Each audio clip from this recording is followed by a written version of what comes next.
Thursday, July 30th, 2020, and here we are, morning mumbles with my Pippa, and we're walking down Lac Breton Road, and it's comfortably cool, and you can see there was some rain overnight. We had quite a bit of rain, actually, periods yesterday. Came down quite hard at times. So we've got our dose of water for the plants for at least the next little while, but I see that there are occasional scattering showers over the next couple of days, so a little bit of watering going on, or will be. Well, we have some very pleasant weather shaping up for the weekend, apparently.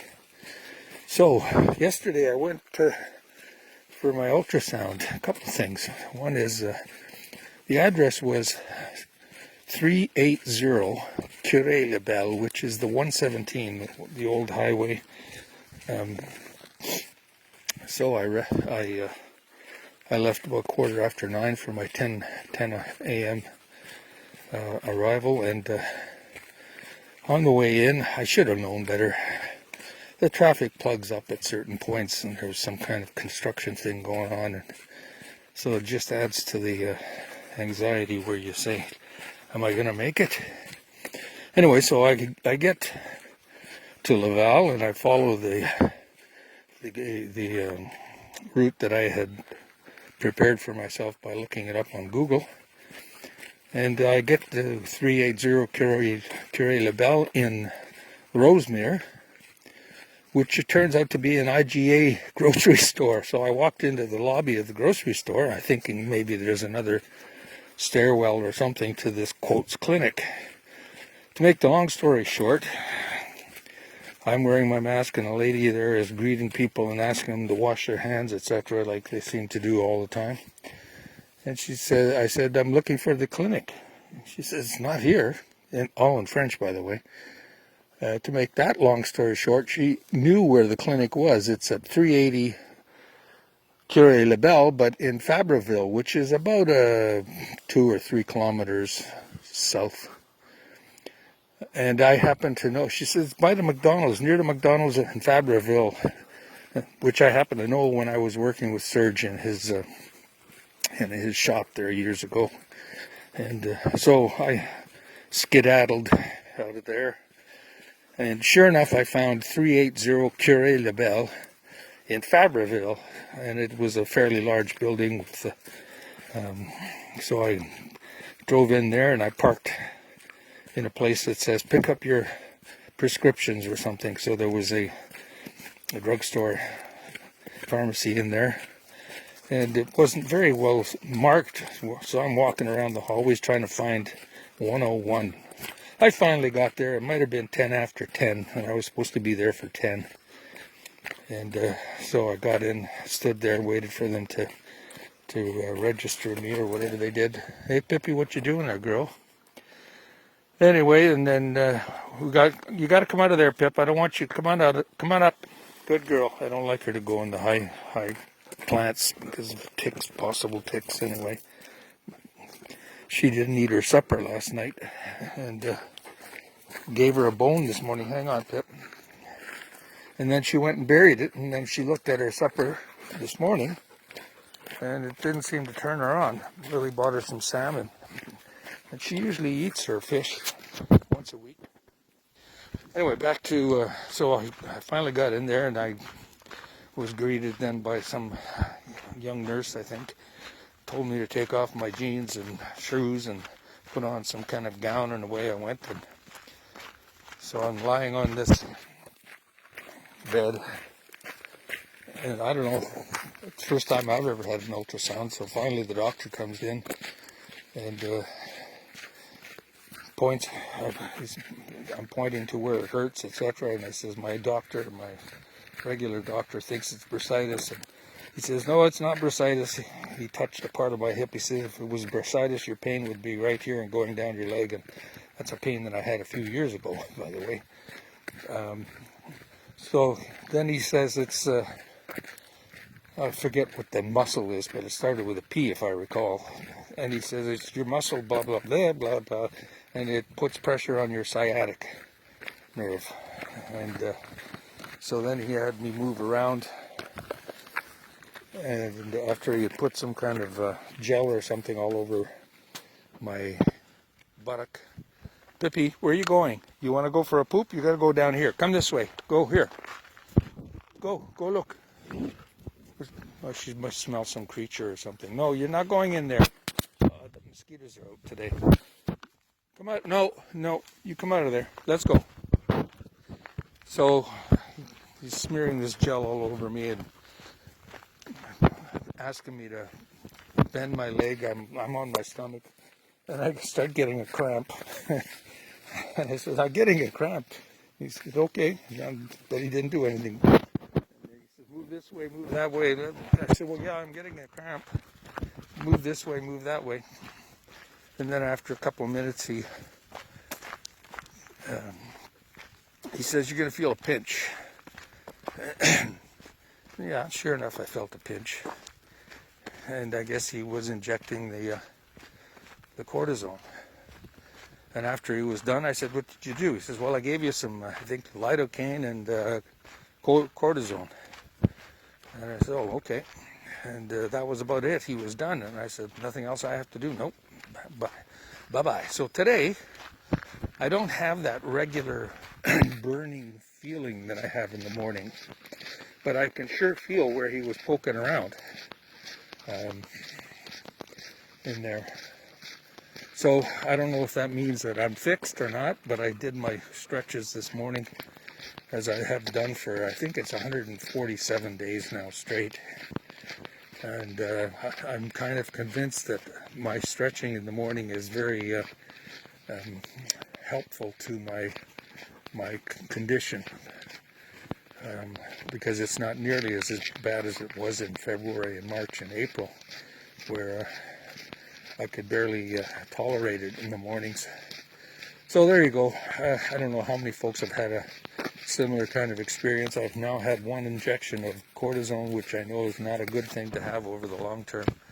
And my friend Billy can attest to that, I'm pretty sure. And I remember Lily's mom with her severe arthritis used to take cortisone, and it, over time, it bloats you up or swells.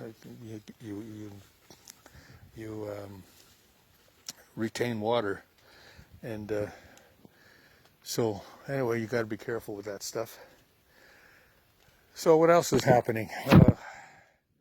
I see that there's I didn't hear the news, didn't pay attention to the news yesterday very much, but I see that there's more violence going on in Portland, and you get a story that these mercenaries are going to be withdrawing, and you hear a story that no, they're not going to be withdrawn until the federal buildings are protected, etc., etc. So Trump is maneuvering to establish his martial law precedents, and that is very worrisome, very, very much cause for concern. And I did see maybe 10 or 15 minutes of them in the, what do they call it, the testimonies yesterday of the 5 big monopolies that need to be broken up. And I found the questioning was kind of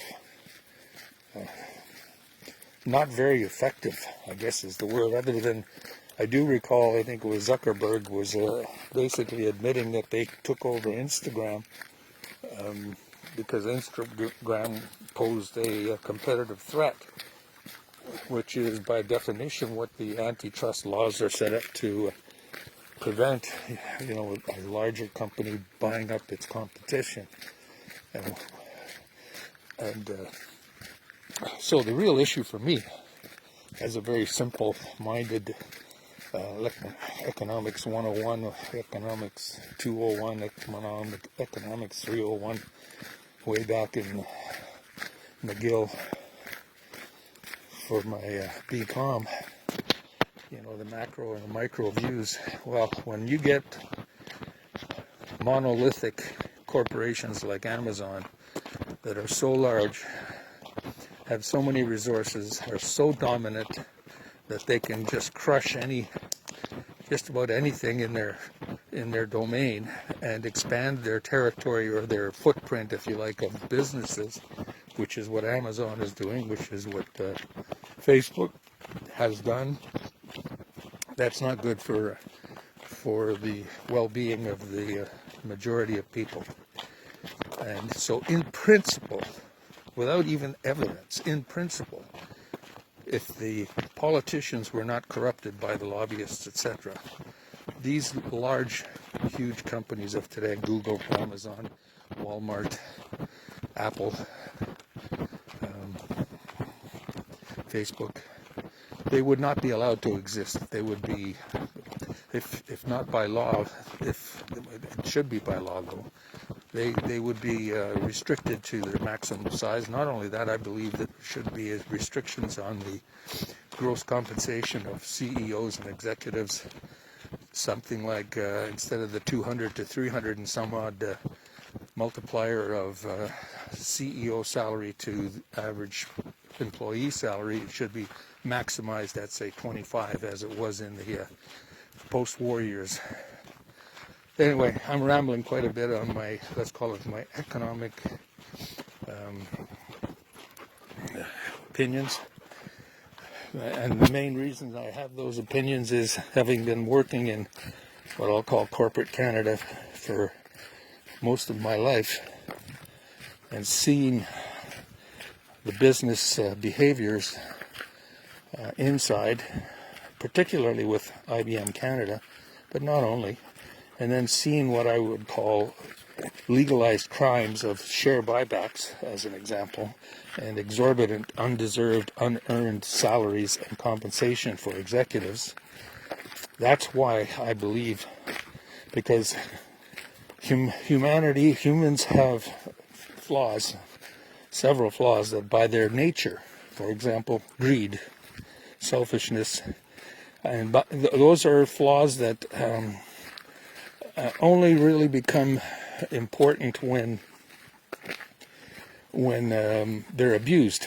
Okay, I mean, we're all selfish in a sense. We've all got a sense of greed. You know, you want to have an extra piece of cake, and when you're a kid, you want to sneak the one that was for your sister or your brother or whatever.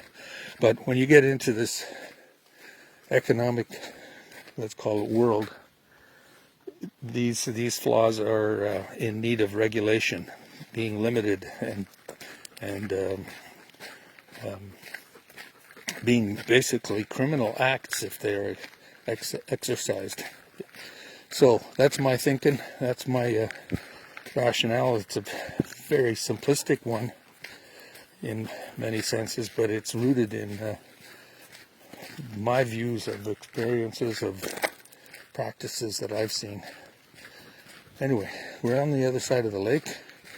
I don't know why they left their lights on in their trailer, but here we are. How long have I been rambling? Oh my God, I didn't realize. Hey Pip, we have to shut her down. Okay, we sign off here. Everybody enjoy this wonderful day today.